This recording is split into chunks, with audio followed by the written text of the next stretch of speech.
Zechariah 14. A day of the Lord is coming, Jerusalem, when your possessions will be plundered and divided up within your very walls. I will gather all the nations to Jerusalem to fight against it. The city will be captured, the houses ransacked, and the women raped. Half of the city will go into exile, but the rest of the people will not be taken from the city. Then the Lord will go out and fight against those nations as he fights on a day of battle. On that day his feet will stand on the Mount of Olives east of Jerusalem, and the Mount of Olives will be split in two from east to west, forming a great valley, with half of the mountain moving north and half moving south. You will flee by my mountain valley, for it will extend to Azel. You will flee as you fled from the earthquake in the days of Uzziah king of Judah. Then the Lord my God will come, and all the holy ones with him.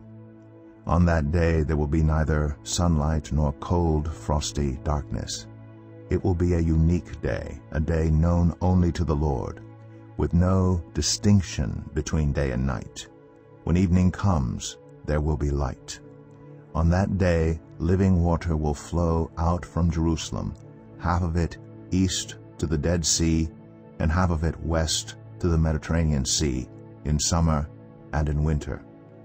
The Lord will be king over the whole earth. On that day there will be one Lord, and his name the only name. The whole land from Gibeah to Rimmon, south of Jerusalem, will become like the Arabah. But Jerusalem will be raised up high, from the Benjamin gate to the site of the first gate to the corner gate, and from the tower of Hananel to the royal winepresses, and will remain in its place. It will be inhabited, never again will it be destroyed. Jerusalem will be secure. This is the plague with which the Lord will strike all the nations that fought against Jerusalem. Their flesh will rot while they are still standing on their feet. Their eyes will rot in their sockets, and their tongues will rot in their mouths. On that day people will be stricken by the Lord with great panic. They will seize each other by the hand and attack one another. Judah too will fight at Jerusalem. The wealth of all the surrounding nations will be collected, great quantities of gold and silver and clothing.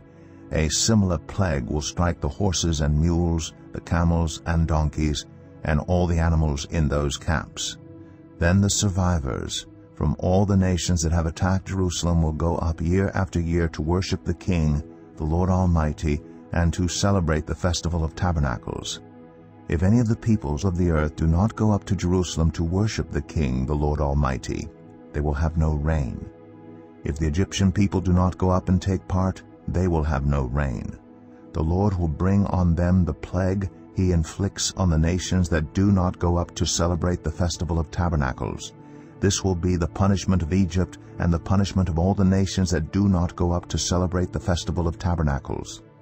On that day, holy to the Lord will be inscribed on the bells of the horses, and the cooking pots in the Lord's house will be like the sacred bowls in front of the altar. Every pot in Jerusalem and Judah will be holy to the Lord Almighty, and all who come to sacrifice will take some of the pots and cook in them.